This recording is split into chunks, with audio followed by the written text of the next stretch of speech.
देशातल्या सर्व तरुणांचं आणि साहजिकच आहे त्यांना न घाबरता समर्थन देणाऱ्या त्यांच्या पालकांचं अभिनंदन करायचं आहे। कारण हा विषय केवळ एका राजीनाम्यापुरता मर्यादित नव्हता। या तरुणांनी देशाला भयाच्या छायेतनं बाहेर काढलेलं आहे। गेले 12 वर्ष जवळपास रोज काही ना काहीतरी दबाव देशाच्या जनतेवरती सरकारकडनं टाकला जात होता। मग ते नोटबंदी असेल, इतर काही गोष्टी असतील, आणि जणू काही या देशामध्ये आता लोक शिल्लक राहिलेलीच नाही आहेत, ती सगळी झुरळं आहेत, याप्रमाणे हे सत्ताधारी वागत होते। आज मला तो एक डायलॉग आठवला, तो पिक्चरमधला कुठला होता ना, एक मच्छर साला आदमी को, यशवंत सिनेमाचा। तसं एका झुरळाने हुकुमशहाला झुकवलेलं आहे। आणि ज्या तरुणाला झुरळ म्हटलं त्यांनी सुद्धा लक्षात ठेवलं पाहिजे की आपण केवळ खुर्चीत बसलाय म्हणून डोक्यात माज गेला असं वागू नका। देशातली युवा शक्ती ही जर का एकत्र आली तर काय करू शकते त्याची झलक आहे। मी आपल्यासमोर किंवा आम्ही सगळे आपल्यासमोर येण्यापूर्वी अभिजित दिपकेचं एक ट्विट पाहिलं आणि त्यांनी सांगितलं की आंदोलन अजूनही आम्ही मागे घेतलेलं नाही, कारण अजून 2 मागण्या त्यांच्या बाकी आहेत। महत्त्वाची मागणी होती ती धर्मेंद्र प्रधान यांच्या राजीनाम्याची। आता त्यांनी राजीनामा दिलाय का त्यांचा खाते बदल केलाय याच्यावरती अजून काही स्पष्टता नाही, पण त्यांनी राजीनाम्याचं पत्र हे सर्व माध्यमांसमोर दिलेलं आहे।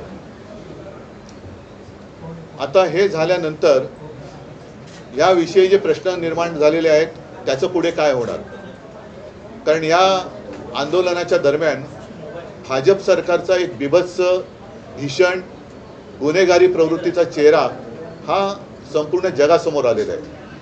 ज्या पद्धतीने तरुणांवरती लाठ्या चालवल्या गेल्या, ज्या पद्धतीने तिथे आलेल्या युवतींवरती हात उचलला गेला। आम्ही जेव्हा गेलो होतो तेव्हा एक ती युवती अत्यंत व्यथित होऊन व्याकुळ होऊन सांगत होती तिच्या कपड्यांना सुद्धा हात घातला गेला। आता या पोलिसांवरती कोण गुन्हे दाखल करणार, आणि साध्या वेशामधले जे गुंड हे तिकडे घुसवले गेले होते यांना शोधून त्यांच्यावरती कारवाई करणार की नाही, आणि एकूणच या विद्यार्थ्यांवरती जर कुठेही जर गुन्हे दाखल केले गेले असतील तर हे मागे घेणार आहेत की नाही हे आता अमित शहाने सांगितलं पाहिजे। कारण या पोलिसांवरती ज्यांनी दंडुकेशाही केली, या तरुणांवरती लाठ्याकाठ्या चालवल्या, त्यांच्यावरती जर का कारवाई होणार नसेल तर मग कदाचित ही तरुणाई आता धर्मेंद्र प्रधानांकडनं अमित शहांकडे त्यांचा मोर्चा वळवल्याशिवाय राहणार नाही। असो, मला असं वाटतं की या तरुणांना खास धन्यवाद दिले पाहिजेत। याचं कारण असं, परत एकदा सांगतो की या देशामध्ये जणू काही आता लोक राहतच नाहीत, ही सगळी झुरळं आहेत। आपण काही केलं, कशी मस्ती दाखवली तरी हे चालून घेतली जाते। हा जो काही एक समज किंवा हा जो एक भ्रम भारतीय जनता पक्षाने त्याच्या मस्तवाल सत्ताधाऱ्यांनी निर्माण केला होता, ते चित्र यांनी भुईसपाट करून टाकलेलं आहे। म्हणून यांना मी पुन्हा एकदा धन्यवाद देतो की या देशामध्ये आधुनिक क्रांतीची ठिणगी विझलेली नाही, आधुनिक क्रांतिकारक जन्माला येऊ शकतात त्याची एक चुणूक या निमित्ताने संपूर्ण जगाला आपल्या देशातल्या तरुणांनी राखून दिलेली आहे। उद्याचा मार्च आहे हा नक्की होणार आहे, कारण हे एक महत्त्वाचं पाऊल आहे। अनेक वर्षानंतर लोक आपल्या भावना व्यक्त करायला लागलेले आहेत, आणि मी तमाम जनतेला आवाहन करतो, जसं काल सुद्धा आपण पाहिलं असाल की आम्ही असा विचार केला होता की उद्या जर का आम्ही मोर्चा काढतोय तर कालचा कार्यक्रम कशाला करायचा, पण हे जाहीर झाल्याबरोबर आदित्यला काय, अमितला काय, असंख्य लोकांनी संदेश पाठवले आणि सांगितले की नाही, आम्ही उद्या पण येणार आणि रविवारी पण येणार। आता तर धर्मेंद्र प्रधान यांचा राजीनामा झालेला आहे, त्याच्यामुळे ही युवा शक्तीची ताकद ही मोठ्या प्रमाणावरती उद्या मुंबईतून तमाम जनतेला किंवा तमाम दुनियेला आपण दाखवली पाहिजे। म्हणून उद्याचा जो काही मोर्चा आहे त्या मोर्चाच्या ऐवजी आपण काय नेमकं करतो ते राज सांगेल, पण उद्याचा कार्यक्रम हा असाच राहील जसा पहिला ठरवला होता तसा। तिकडे जमू, पुढचं राज सांगेलच. पण या पुढच्या आंदोलनाची दिशा मी अभिजितला सांगणार आहे, कारण त्याच्याबरोबर मी फोन करण्याचा प्रयत्न करतोय. कदाचित तिथलं नेटवर्क जाम झालं असू शकेल. तिथे जामर लावलेत. त्याच्यानंतर त्यांच्याशी बोलून अभिजित आणि त्याचे सहकारी काय ठरवतील त्याच्याप्रमाणे सगळेजण पुढे जातील. उद्या शिवाजी पार्क मैदानामध्ये वीर सावरकर मार्गावरती तिथेच व्यासपीठ असेल. उद्या तिथून सिद्धिविनायकला जे जाणार होतो तर तिथेच असेल आणि तिथेच सगळेजण जमतील आणि तिथेच खरं तर हा या तरुणाईचा हा विजय आहे, खूप मोठा विजय आहे. याचं जर एका वाक्याचं वर्णन करायचं झालं तर या जेनझीनी सरकारच्या झिंज्या उपटलेल्या आहेत आणि त्यांना जमिनीवरती पूर्णपणे आणलेलं आहे. हा मला असं वाटतं खूप मोठा विजय या तरुणांचा आहे. त्याच्यामध्ये दिपकेंचा त्याच्यामध्ये खूप मोठा वाटा आहे आणि जे आज राजीनामा कधी कुठच्याही गोष्टीला मस्तवालपणे उत्तर देणारं जे सरकार आहे त्या सरकारला माघार घ्यावी लागली एवढ्या मोठ्या प्रमाणावरती. एवढं मोठं आंदोलन आज देशभर उभं राहिलं आहे आणि त्याचा जल्लोष मला असं वाटतं होणं गरजेचं आहे आणि त्याच्यासाठी म्हणून उद्या सगळेजण शिवाजी पार्कला तिथे जमतील. आतापर्यंत जो रोष होता तो केवळ धर्मेंद्र प्रधान यांच्यावर नव्हता, तर आता रोष जो आहे तो पंतप्रधान यांच्यापर्यंत मी गेला. कालच म्हटलं होतं की हा जो राग आहे आता हा प्रधानांवरून पंतप्रधानांवरती गेलेला आहे. आणि एक गोष्ट तुम्हाला सांगतो की याच्या पुढचे जे काही निर्णय आहेत हे मला असं वाटतं अभिजित दिपके हे जे घेतील त्याला आमचा पूर्णपणे पाठिंबा असेल. त्यांनी ह्या गोष्टी सुरू केलेल्या आहेत, निर्णय त्यांनीच घ्यायचा आहे आणि ते ज्या प्रकारचे निर्णय घेतील त्याला मला असं वाटतं देशातला तरुण पाठिंबा देईल. साहेब, ही घटना राजीनामाचं पत्र दिल्यानंतर देवेंद्र फडणवीसांना अमित शहानी दिल्लीत बोलावून घेतलेलं आहे. कदाचित महाराष्ट्रामधून पुढचा शिक्षण मंत्री असण्याची शक्यता वर्तवली जाते, तर याच्यावरती तातडीने बोलवून घेतलं. तुम्हाला काय वाटतं? तुम्हाला जेवढी बातमी कळली तेवढीच आम्हाला कळली आहे. ह्याच्या पलीकडे आम्हाला काहीच माहीत नाही. राजसाहेब आणि उद्धवजी, तुम्ही महाराष्ट्रातले प्रमुख राजकारणी आहात, असं अचानक तातडीनं देवेंद्र फडणवीसांना दिल्लीत त्यांचे पक्षश्रेष्ठी बोलवतात धर्मेंद्र प्रधानांच्या राजीनाम्यावर. तुमचा अंदाज काय? नाही काय हे बघा, आता हे इतक्या वेळा गेले आहेत आजपर्यंत बरं का. त्यांच्यामध्ये तर इतकं ती चुरस आहे की शिंदे गेले की मग ते आले परत की फडणवीस जातात, मग फडणवीस आले की परत शिंदे जातात. त्याच्यामुळे हे खूपदा झालेलं आहे. आत्ताच्या सिच्युएशनमध्ये हे का गेलेत मला असं वाटतं त्यांनी सांगितल्याशिवाय आपल्याला कळणार नाही किंवा तिकडे काय वरती निर्णय झाल्याशिवाय आपल्याला आत्ता काही कळणार नाही. कारण जशी तुम्ही आत्ता बातमी ऐकली तशी आम्ही पण आत्ताच ऐकलेली आहे. त्याच्यामुळे आत्ता याच्यावरती आत्ता या क्षणाला काय बोलण्यात अर्थ नाही. मन की बात होणार असं काहीतरी म्हटलं जातं. मन की बात होणार असं म्हटलं जातं. खरं चला. सरन्यायाधीशांचा कशा प्रकारे आभार मानाल, कारण त्यांच्या जे का सरन्यायाधीशांच्या जे का बोलण्यावरून हे सगळं उभं राहिलं त्यांचे नाही, सोनम वांगचूक यांना धन्यवाद आम्ही दिलेच आहेत. कारण मधल्या काळामध्ये ते स्वतः येऊन मला भेटूनही गेले होते. त्यांना तिथून त्यांचं अपहरण करण्याच्या 1-2 दिवस आधी मी त्यांच्याशी फोनवरून बोललो सुद्धा होतो. मी स्वतः त्यांना विनंती केली होती, पण सोनम वांगचूक त्यांच्या उपोषणावरती ठाम होते. 26 दिवस एका विषयासाठी उपोषण करणे ही साधी गोष्ट नाही आहे आणि ज्यांनी या युवकांच्या पाठी आपली शक्ती उभी केली त्या सगळ्यांना मी धन्यवाद देतो. आणि एक गोष्ट नक्की की आता यापुढे या देशात आपण हुकुमशाही करू शकत नाही, आणू शकत नाही, हे ह्या एका घटनेने अधोरेखित झालेलं आहे. ज्या वेळेला हुकुमशाही करण्याचा प्रयत्न करेल त्यावेळेला हे तरुण त्याला चिरडून टाकल्याशिवाय राहणार नाही.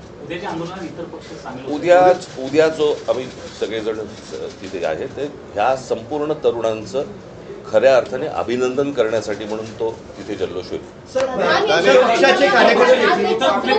पत्रामध्ये त्यांनी उल्लेख केला आहे की मी कधी असं विचार करत होतं की मुलांचं भविष्य खराब व्हावं, जे माफी आहेत त्यांच्या हातून तर कधीच मी विचार करत होतं की मुलांचं भविष्य खराब व्हावं. प्रधान यांनी राजीनामा पत्र देताना मी तुम्हाला एक गोष्ट सांगतो, कदाचित तुम्हाला माहिती असेल, याच्या अगोदर ज्या वेळेला भारतीय जनता पक्ष ज्याला विरोधी पक्षामध्ये होतं, रेल्वे अपघात झाल्यावरती ते रेल्वे मंत्र्याचा राजीनामा मागायचे की नाही?